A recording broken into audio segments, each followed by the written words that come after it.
In the studio is Olivier Rafowicz. He is a colonel in the reserves in the Israeli military and now a senior security consultant. And Olivier, earlier we heard Jonathan Regev say so far the Israeli response has been similar to in past incidents, for example, earlier this month when 2 rockets were fired to the Tel Aviv area. Given what has happened now, another rocket attack that injured Israelis to central Israel, is that sufficient, or are you expecting perhaps something more? No, I don't think so that it is the same reaction like 10 days ago. We are here talking about a multiple level reaction from the IDF. We are now seeing the first phase, the first level, but it's still not the end of the operation. And one of the reasons is we want to make the other side confused, not to clearly saying what we are doing, what we are planning to do, because until now there was more or less a clear game. They are doing something, we are reacting, and then it's over. Right now, according to different assessment and different decisions taken by the government, even if Netanyahu is over, I mean, he's still in charge, we are now facing a new phase in the IDF reaction against Hamas, and it will be much more, I would say,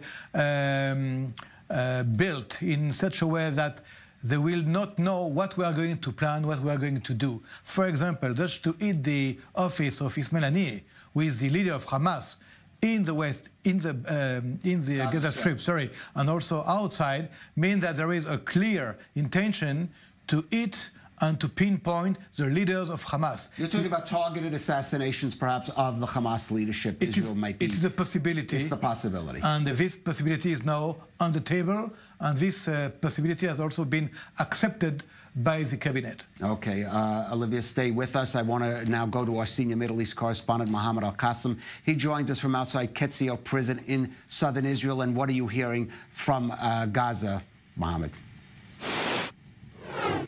Believe it or not, Caleb, we just heard the Iron Dome sound just a few seconds ago, even though we are quite a distance from the Gaza Strip. Here's the latest that we're hearing from inside Gaza. The Israeli military has targeted Ismail Haniyeh's office and home just in the last hour or so, completely destroying his office with 2 rockets. Ismail Haniyeh is the head of the Hamas political bureau, and he is the face of Hamas, at least publicly.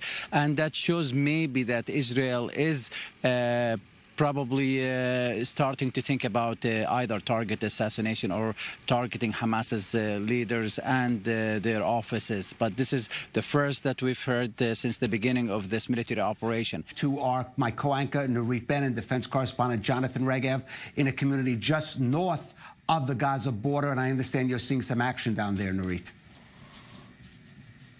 Absolutely, Caleb. Really, over the last 3 minutes since we last spoke to you, we've seen a series of rocket fires. The night sky, which is extremely dark here, lit up both by rocket fire coming from Gaza and what appears to be the Iron Dome missile defense system firing back at it. I want to just remind our viewers where exactly we are. This is Nativ Sarah. It's an Israeli border community less than a mile from the Gaza Strip. I'll have our cameraman turn over to just see a little bit. I imagine it's quite dark now, but you see some of those lights off in the distance. That is the Erez crossing. After that is the Gaza Strip. And in Gaza, as you have been reporting, as we have been reporting, there have been a series of Israeli airstrikes, all of that in response to the rocket. We saw this morning a rocket, 5:20 a.m., air raid sirens in central Israel. Very unusual, hitting a home directly, injuring 7 people, 6 of them of the same family. And as you've heard, the Israeli Prime Minister warning of a forceful response. And here where we are, just meters from the Gaza border, we see the beginning of that response and the escalation that was promised. Hamas saying that they were going to respond aggressively to any sort of rocket fire, to any sort of airstrikes, rather. And that is what we've been seeing now. So we'll keep you updated from here on the border and keep our cameras pointed to those skies. I just want to point out now, we just saw some footage. Those were Iron Dome interceptions. That's Israel's anti-rocket missile defense system intercepting apparently rockets or projectiles fired from the Gaza Strip. And they, of course, have been air raid sirens both in the southern part of the Gaza Strip, but also right where you were, Nurit, air raid sirens.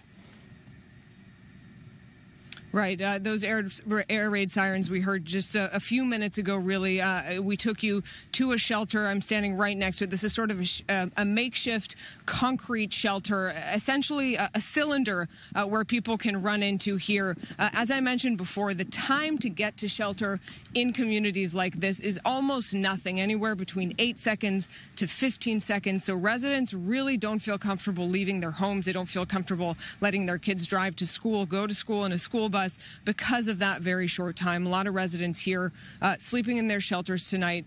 The instructions given to residents so far is to stay close to shelters and essentially wait to hear more. Not everybody has made decisions on what schools will be open tomorrow.